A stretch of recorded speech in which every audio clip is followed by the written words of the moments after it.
되도 않게 영어 단어 돌려막기 하듯이 섞어가면서 뭐뭐 하지 않아요 이런 말투 저도 많이 들어봤거든요. 그래서 맞네 맞네 하면서 재미있게 보고 있습니다. 공교롭게도 주은 양의 뒤를 이어서 배우 한가인 씨가 출연했습니다. 한가인 씨도 주은 양 편을 봤겠죠. 봤다면 무슨 생각을 했을까요? 선생님, 어제 뭐 보셨어요? 이번 주 TVN 유키즈 온 더 블럭에 2019년에 출연해서 화제가 되었던 윤주은 양이 다시 나왔어요. 주은 양이 시청자가 다시 만나보고 싶은 사람 1위라고 합니다. 그 당시에 텔레비평에서도 이 얘기를 다뤘었죠. 그때 입었던 옷을 다시 입어봤습니다. 친구가 생일 선물로 사준 옷이거든요. 당시 주은 양이 초등학교 2학년, 지금의 제 손녀와 나이가 같더라고요. 지금은 중학생이 되었는데 정말 잘 컸습니다. 그때부터 어머니하고 같이 시를 써서 그간의 기록을 소중히 보관하고 있었습니다. 그때 받았던 곰가방에 그 노트를 넣어가지고 왔어요. 그런가 하면 지난주에 출연한 10살짜리 김연아 양도 바이올린 연주를 시작한 이래 꼬박꼬박 연습 과정을 기록해 두고 있었어요. 남다른 교육과 성장은 바로 이런 것이지 싶어요. 교육 비법을 알려준다 한들 따라할 수 있을까요? 주변 분위기에 휘말리지 않을 뚝심이 있어야 가능하겠죠. 저는 이렇게 뛰어나게 잘하는 게 없어요. 뭘 하더라도 그저 그만한 수준입니다. 그래서 뭔가에 뛰어난 사람을 보면 부럽더라고요. 하지만 특별한 재능을 가지고 있더라도 그 귀한 재능을 잘 살리지 못하고 흐지부지 되는 경우도 허다하죠. 게을러서 또 귀한 줄 모르고 소홀히 여겨서 또 본인 혼자만으로는 길을 찾기가 어렵잖아요. 누군가가 길을 열어주고 알려줘야 하는데 도움을 주는 사람이 없으니까 헤매다가 포기하는 경우도 있겠죠. 제가 2012년에 연재했던 TV 전상서에 양현석 씨, 레성군의 스승이 되어주세요 라는 제목의 글을 쓴 적이 있어요. 당시 최래성 군이 12살 SBS 일요일이 좋다 K-팝 스타 본선에 오른 춤 신동이었죠.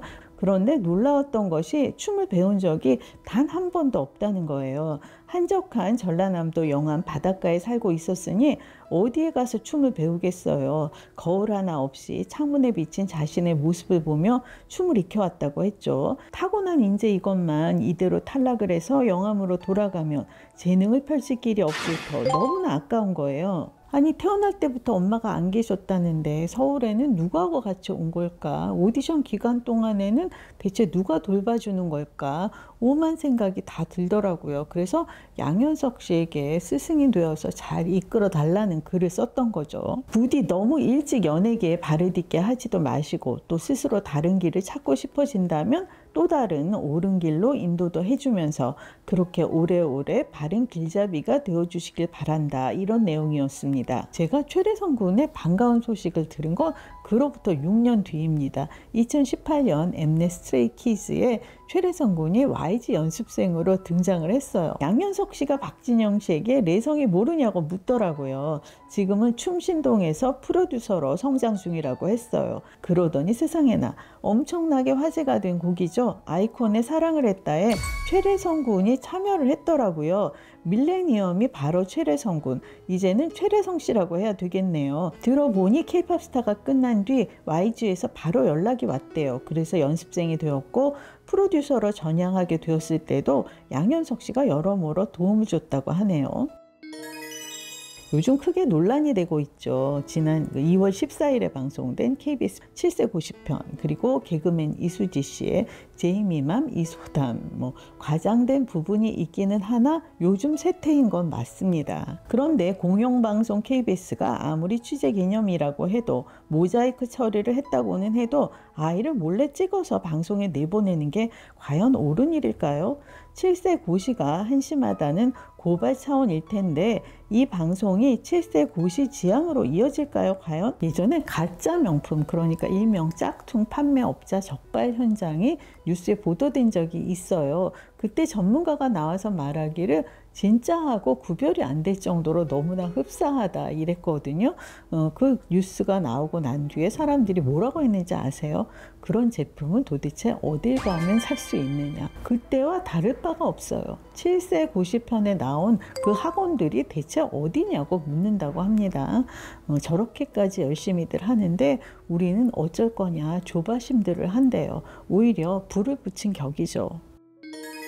이수지 씨 유튜브 채널에 올라온 휴먼 다큐 자식이 좋다. 이 영상이 장안의 화제입니다. 대치맘으로 소개되고 있지만 실은 역류맘이겠죠. 이 영상 때문에 몽클레어 패딩을 더 이상 입을 수가 없다. 이런 소리가 나온다는데 사실은 언제부턴가 짝퉁이 많아져서인지 몽클레어 패딩을 안 입는 추세였어요. 그리고 한동안 환경보호 차원에서 밍크도 많이들 꺼려 했었죠. 그런데 저희 딸아이가 말하기를, 그러니까 이수지 씨의 첫 영상이 올라오기 전이에요. 요즘 이상하게 밍크를 엄마들이 많이 입는다 그러더라고요. 그러더니 이수지 씨가 밍크 조끼를 입고 나온 거예요. 내용도 내용이지만 이수지 씨가 절묘하게 잘하잖아요. 현존하는 우리나라 개그맨 중에 가히 최고입니다. 되도 않게 영어 단어 돌려막기 하듯이 섞어가면서 뭐뭐하지 않아요 이런 말투 저도 많이 들어봤거든요. 그래서 맞네 하면서 재미있게 보고 있습니다. 2022년 12월 9일이에요. 테레비평이 추천합니다. 이솔로몬 이수지 한번 눈 크게 뜨고 봐주세요 라는 영상에서 특별한 재능에 누군가가 날개를 달아줬으면 좋겠는, 더더더 떴으면 좋겠는 개그맨 이수지 씨. 2023년에는 훨훨 날아올라 연말 예능 시상식을 휩쓸기를 기원합니다 라고 했는데요. SNL 코리아 리부트에 합류하면서 이수지 씨가 날개를 달기 시작했어요. 뭐랄까요? 이수지 씨에게도 편히 든든한 울타리가 생겼다고 할까요? SNL 코리아가 아무래도 신동엽 씨 중심이니까 신동엽 씨가 길을 터줬다고 해도 과언이 아니겠죠. 이수지 씨가 처음에는 취하면 사칭범이라는 토크 형식의 그런 영상을 올렸습니다. 이를테면 신동엽 씨나 탁재훈 씨 채널과 유사한 먹고 마시며 수다를 떠는 컨텐츠로 크게 반응을 얻지 못했는데 이수지 씨의 재능을 제대로 살린 핫 이슈지로 전환한 다음에 대박이 난 거예요. 누가 방향을 틀었는지 정말 잘한 결정입니다. 제가 또 2019년 10월에 JTBC 방구석 1열에서 장도연 씨가 하차한 부분, 일방적인 배려 없는 하차에 대해서 항의하는 그런 영상을 올렸어요. 그런데 최래성 씨에게 양현석 씨가, 또 이수지 씨에게 신동엽 씨가 길을 열어줬다면 장도연 씨에게 길을 열어준 사람은 이동욱 씨가 아닐까 합니다. 방구석 1열에서 하차하고 두어 달 뒤 SBS 이동욱은 토크가 하고 싶어서에 투입이 되었는데요. 여기서 시작된 이동욱 씨, 공유 씨와의 인연이 장도연 씨에게는 큰 원동력이 되었을 거예요. 2019년과 2025년에 장도연 씨 입지가 완전히 달라졌잖아요. 지금이야 누가 장도연 씨를 인사 한마디 없이 하차시키겠어요. 아까 말씀드린 유키즈 언더 블럭에 나온 윤주은 양과 동생 고은 양. 고은 양이 말하기를 자신에게 언니는 라일락꽃 같은 존재라고 해요. 라일락 꽃말이 우리 함께라네요. 언니가 자신을 혼자 두지 않고 늘 곁에 함께 있어 준다고. 그 자매를 보면서 많은 생각이 들었습니다. 그 제이미 마음이 생각나기도 하고 마음이 복잡했어요. 공교롭게도 주은 양의 뒤를 이어서 배우 한가인 씨가 출연했습니다. 한가인 씨도 주은 양 편을 봤겠죠. 봤다면 무슨 생각을 했을까요?